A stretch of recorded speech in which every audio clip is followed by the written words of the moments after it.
Your local radio station. Senedd Talk Radio. It's Friday, May the 7th. Welcome along to our coverage of the Senedd Elections 2021.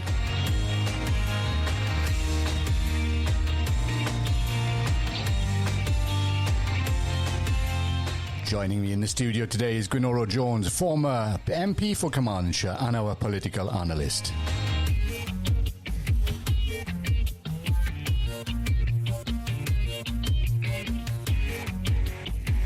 We'll be bringing you all the results as they come in, along with interviews with the candidates involved in the election process.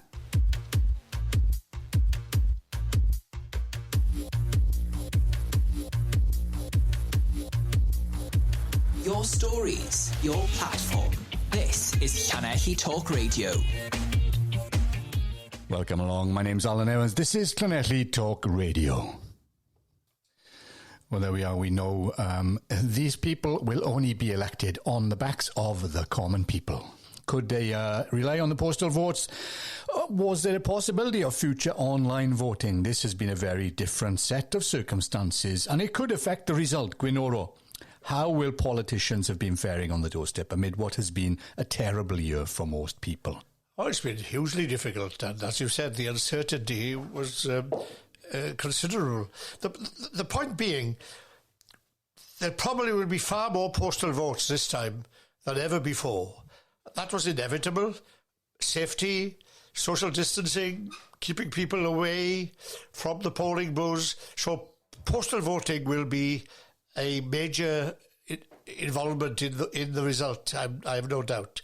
But canvassing itself has been very difficult. It's been, only about 2 weeks or so that they've been allowed to knock on doors. They was allowed to deliver leaflets, but not to speak with the voters. So that's been very, very difficult.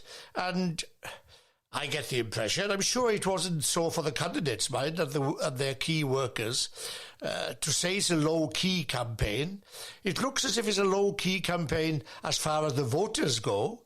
But the actual candidates, I'm sure they gave it a good go. But yes, it's totally different style, far quieter, far more peaceful, far more respectful as well, if I may say. You know what I mean? I can think of the times when I fought Carmarthen 3 times with Gwynnoro Evans. It wasn't as peaceful as this, I assure you. And that life was not in the campaign, was it? It was not controversial. It was as if everybody understood the enormity of the scene and the situation and the year we've gone through. And that year, let's face it, has knocked the stuffing out of people. And politics has been low down the agenda.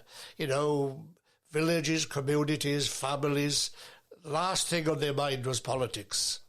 A lot of paperwork came through my door. I'm not sure if a lot of it came through your door as well. Do you think people will be taking the time to read these? I spoke to a voter yesterday in Pontiats, and she said, actually, this was interesting, that she was going to vote for David Llywelyn, but she changed her mind because when she read the leaflet he sent, there were grammatical and spelling errors, and she felt that if he could not get his grammar and spelling right, he certainly could not be the Police and Crime Commissioner. Yeah, that's an old story, that. Candidates and their agents not checking the fine print of what they send out. And yes, mistakes do happen, either at the printers or the original writer of the leaflet. My experience has been that I don't know how much attention people pay to those leaflets. You know, I fought 5-6 elections, and I thought in each one that my leaflets were by far the most informative and best. Well, I won 3 and lost 3. So I don't know. It's difficult. It's difficult to say the impact. But it's like any marketing, isn't it, Alan? You know what I mean? If you're marketing the business, if you're anyone marketing a business, they're told it's the first 10 seconds that matters. From the door to the bin, in terms of what happens to that leaflet.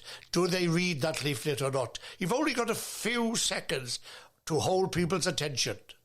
There we are. Well, a change is going to come no matter what. Rob Allen and a working man, a real anthem there, almost giving me goose pimples. Gwenoro, a working man it is, and a working man and woman will be going to the polls yesterday across Wales, and we're waiting for those results. Yes, but I need to say something about that song. I found that song a bit emotional.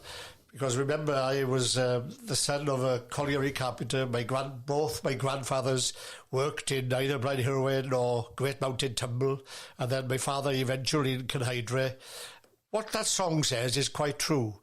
My father used to tell me many, many, many times when I was in my teenage to make sure that I did well in school at Gwendraeth, etc., because I don't want you to go underground. I don't want you to witness what I have witnessed. And it's not natural, he used to say. He used to say that often to me. It's not natural for a man to be underground. And twice I've been underground. Once there was a colliery disaster in Cynhydre when 6 people were killed. And I went down... I was Member of Parliament then, and I went down to the very spot where the accident happened, where the explosion happened. And this was a few days afterwards, and I touched the coal, and it was still hot. It was still hot after the explosion. Sentimental times. I know coal mining was the backbone of Wales, the backbone of employment, but it was an unnatural thing for the Welsh people to have done. Anyway, so the working man and voting, yes. The working man has moved on, mind. The working man and woman communities more often than not voted Labour. But in the last 30, 40 years, a good 30% of what we call the working class now vote Conservative. They voted for Mrs Thatcher. They voted for Boris. They've voted in Hartlepool for the Tories to win the by-election. The Brexit referendum, and the working man as a folklore thing in our mind has changed. The working man is no longer a traditional Labour voter, and that is what's made politics different. Let's look then at, you say that the Welsh Assembly was formed 20 years ago, the Welsh Parliament as it is now. In all that time, there's only been a Welsh Labour government. What has the opposition been like? What has the institution been like to observe? Gwenoro, you've got your unique views on this. Tell us how you see the last 2 decades of Welsh government and the opposition.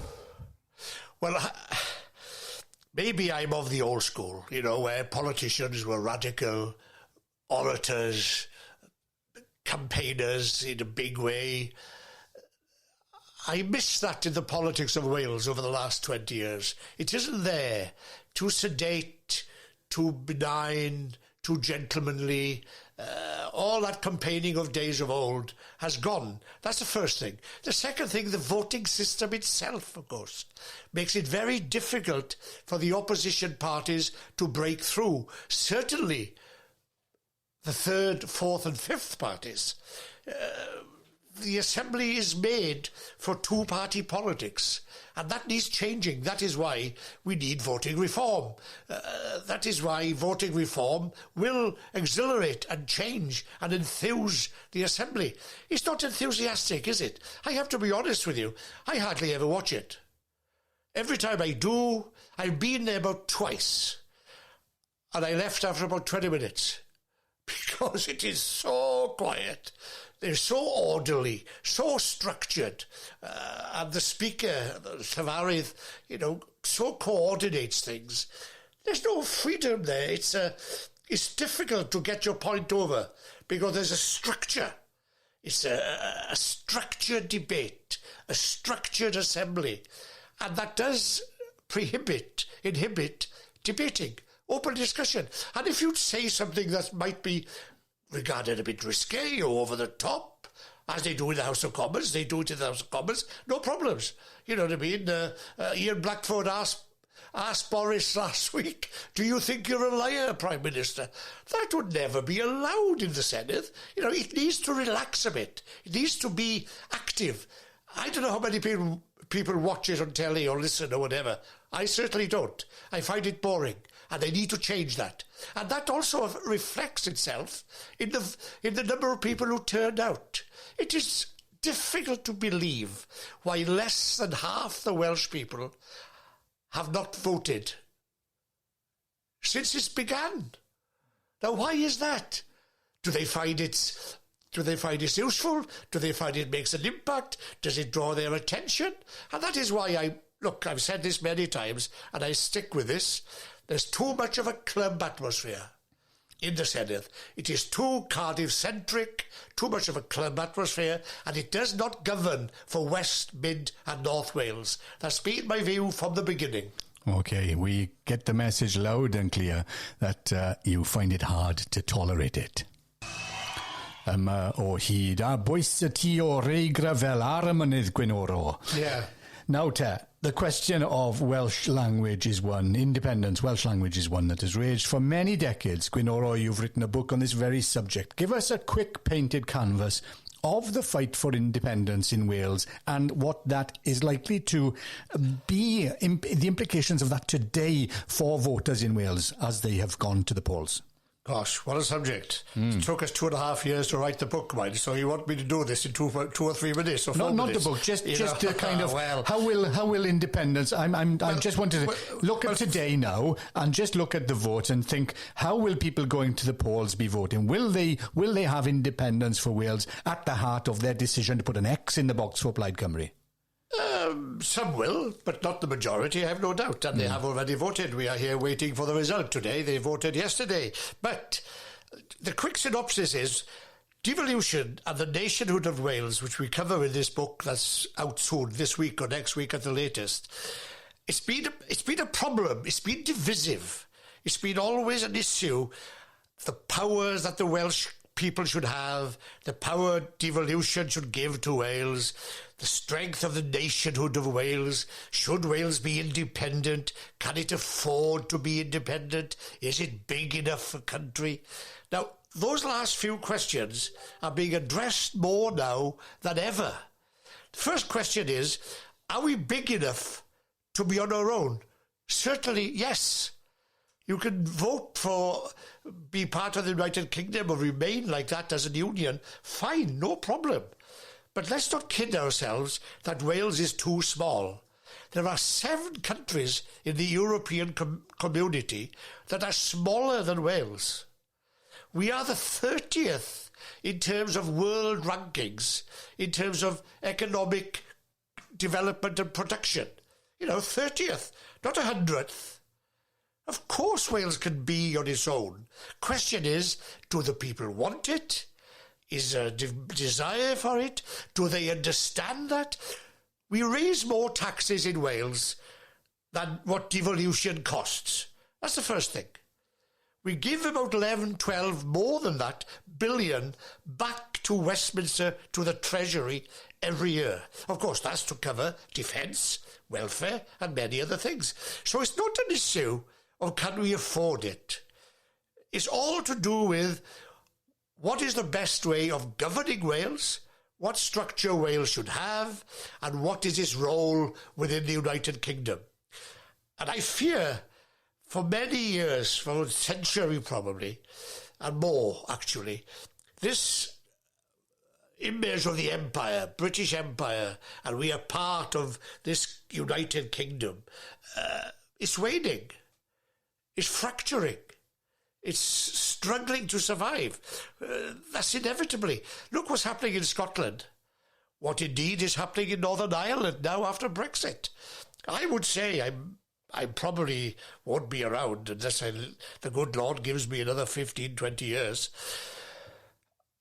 The future of the UK Union is fragile. It's creaking. The question is going to be, what is the future for Wales within that? Can you imagine? This question always hangs behind my mind. If Scotland goes independent, as it probably will over 10 years, maybe not now, within 10 years, because the young people themselves, if 70% of the under-35s in Scotland want independence. OK, and 60% over the over-70s don't want. But who's going to win? Who's dying quicker? It's inevitable. Northern Ireland will form some union with Southern Ireland. I have no doubt about it. Again, within 10. Right then. question for the Welsh people. Do they still want to be linked with England? Is it still going to be England and Wales? That's the question. Now, Glenora, we tried to get Helen Mary. She wasn't available there. She's probably on pills and needles, my friend. Very busy, right. Yeah. Let's go to that then. London Calling, The Clash was the last piece of music. We hear more about politics in Westminster more often than not than we do about politics in Wales. London is still the centre of the world for decision-making for some. There may be those who believe that a Welsh Conservative government would get a better deal for Wales with the Conservative government set to be in Westminster, possibly for another term. Do you think that would be the case? Do you think we'd get a better deal if the Welsh Conservatives were in Wales? Well, it's always been the case. Since back in the 60s and the 70s, there was the argument, if you have a Labour administration in Wales or in local government or whatever, and a Labour government in Westminster, that is bound to be beneficial. There is an argument to be made for it, that should there be a Senedd, which is a Welsh Conservative Senedd, well, of course, the Westminster Tory leadership, Prime Minister and all that, Johnson, would look more kindly towards what the Tory party in Wales is saying. That is natural politics. Whether that will happen, I doubt whether the Tories will win. But that is natural to the game. But you made a point that Westminster dominates. It only dominates because the media is so weak in Wales that we do not have sufficient propaganda, information, news about what goes on in Wales. We'll come to it later on. Remember, 70% of what the people of Wales read comes from Daily Mail, Daily Express, Telegraph, Times, Guardian, Western Mail, Evening Post, South Wales Argus, North Wales Daily Post are minimal in that situation. That is why Westminster dominates. It's the media in Wales is too weak to compete with that vast weapon, which is the Westminster steamroller of media presentation. BBC, okay, we have BBC Wales, but really, how much of a Welsh context is there to BBC Wales News, for instance? You know, it often will start with a Westminster headline. But no, to go back to your question, yes, if the administration in the two were as one, that obviously would be a much better cohesively and wise than otherwise. Would I welcome that? Most certainly not. I don't want to have Boris Johnson have more influence over Wales than he's got already. You know that the media in Wales has been struggling, newspapers shutting down, offices closing, things moving further and further east towards Cardiff and London, North Wales, non-existent mid Wales, you know. We're involved in this. You've seen the struggle for Senedd Online and Wales News Online and other hyperlocals across Wales as well. Do you foresee the Welsh Government stepping in here at arm's length to offer some help in order that, you know, people can attend the Senedd and report on that, people can go to council meetings, people can hold these people to account? Do you think that we're going to get some help? Well, of course, just before the election, one of the Senedd committees has recommended that a fund be put up to help businesses like yours, hyperlocals, and other sort of media in Wales. Whether it will happen, I'm not sure, but it needs to happen. The Welsh media needs strengthening. And what I take by the Welsh media, by the way, I don't mean the Western Mail, and I don't mean BBC Wales. I mean at local level, at a level which is independent, needs strengthening. Now, you have set up a system, hyperlocal, and you have set up a system where the 5 regions of Wales get their news coverage on Wales News Online. Now, that is a very good way ahead for the Welsh media in Wales in general. But it needs support. It needs nurturing. It needs seed corn money to develop and grow. I think we'll approach that later when we talk of the manifestos. Every political party in their manifestos said such a thing should happen. Let's see what happens in the next year or so. Okay, let's just try and call Mary Arthur then and see if we can get her on the phone. She's the agent for Plaid Cymru, and she has stood, I think she stood for Parliament, didn't she, in the last election? Hello, Mary, how are you? I'm fine, thanks. You're live with us now. Are you free to talk? No, I'm in the count, actually. I'm not sure I'm supposed to be talking. Am I allowed to talk in here? Yes, you can talk to us. If we'd be there normally as the press, so you're fine to talk to us here. Okay, I'm happy. I'm with a crowd of people, though, so... That's fine, yeah. We can hear you. So just paint a picture for our listeners to say what's going on there. You know, are you inside, you're outside? I'm inside the count, and they're still verifying, so they haven't started counting yet. Are they verifying the postal votes at the moment or the normal boxes? They're separating all of the different votes, so they're not looking at any one box. They're emptying all the boxes and putting them into piles of postal, regional lists and the Senedd lists, the police and crime and the by-election. So at the moment, there's nothing much to report other than different piles of colours of paper. Oh, I know, but you're painting a picture for our listeners, Mary. We want to know what's going on. We're not there. None of us are here. You're our eyes and ears at the polls there. You attended the elections down in Selwyn Samuel Centre. Lots of people there, big melee, lots going on. Is it very, very different for this election here now at the count? The hardest thing is the keeping the social distancing, because obviously when a box is emptied on a table, the standard thing is the different parties come around to have a look to see if they can get a feel for the different numbers coming in. But at the moment, you've got to stay so far away from people. It's like the first two at the table will be the only two who can see anything. So it's a lot more limited in terms of what you can see. And I suppose even when we go into the count later on, when we've finished the verification, it'll be the same thing. There'll only be 2 or 3 people that will get sight of any one box that's counted. Have they given you any indication of time? Are we talking about 5 o'clock? Will they be closing the count? The countdown at a certain time, or is it sort of this will go on possibly into the evening? Yeah, I suppose it depends on how close it is. So if there's a close. If the numbers between the parties are close near the end, there will be recounts going on, and that could take another few hours. And I'm sure is your Plaid Cymru pimped car out in the car park there, or is it not allowed? It's not my car. I wish it was. Yeah. I have asked if I can buy it. Have you? Right, okay. And a registration number plate PLA 1D or something like that, is it? I'm not sure, actually. There is a PLAD one. I know there is, in Pontyberem, In Pontyberem, that's right, yeah, we've seen that one. So are you optimistic? How's Helen Mary faring? Is she looking a bit cheerful and optimistic? Has she got the feel for it? Well, we've had a really positive campaign, and everyone's been quite excited. Yeah.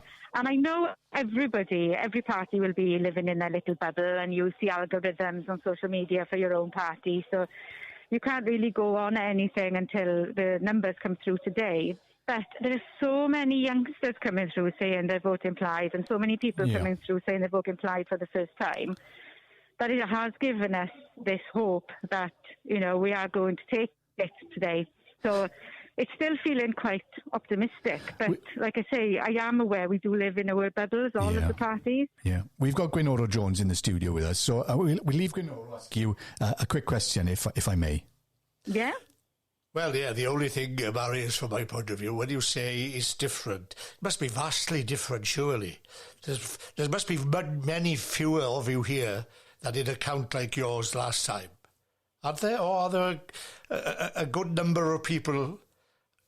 Each party's representatives must be considerably lower, mustn't it? Yes, you're only allowed restricted numbers. Yes.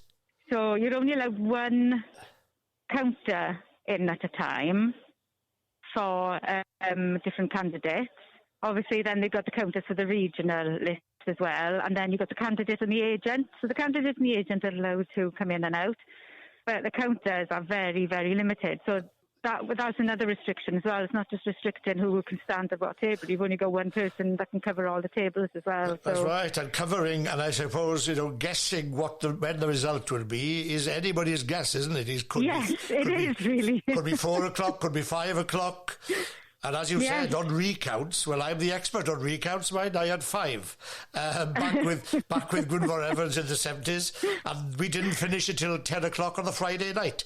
Could well be if it's a close thing. The recount, I think recount might be tomorrow morning. Yeah, I think it will be close. I think it will be. The gut feeling is that it's going to be close between Plaid and Labour. Well, yes, and that could have. What was it, 300 or 400 last time? Yeah, exactly. But you have no idea at the moment. Obviously, all they're doing now is just counting the boxes. How many have voted? Yes. Do you know roughly? All the piles. Have you got any indication on turnout, or is it far too early? No, I haven't. Sorry. No, I haven't. I haven't asked for turnout. I know the postal votes for Plaid. I know the postal votes for Senedd were about 80% return. Oh, right. There we go. Anyway, enjoy the day. Thanks, Thank you. Thanks, Mary, for speaking to us. You. And we'll catch you later on, maybe when you get a better idea of how many X's are there for Helen Mary Jones. Diolch yn fawr chi. Will do. Diolch. Ta-ra. Your local radio station. We are Senedd Talk Radio.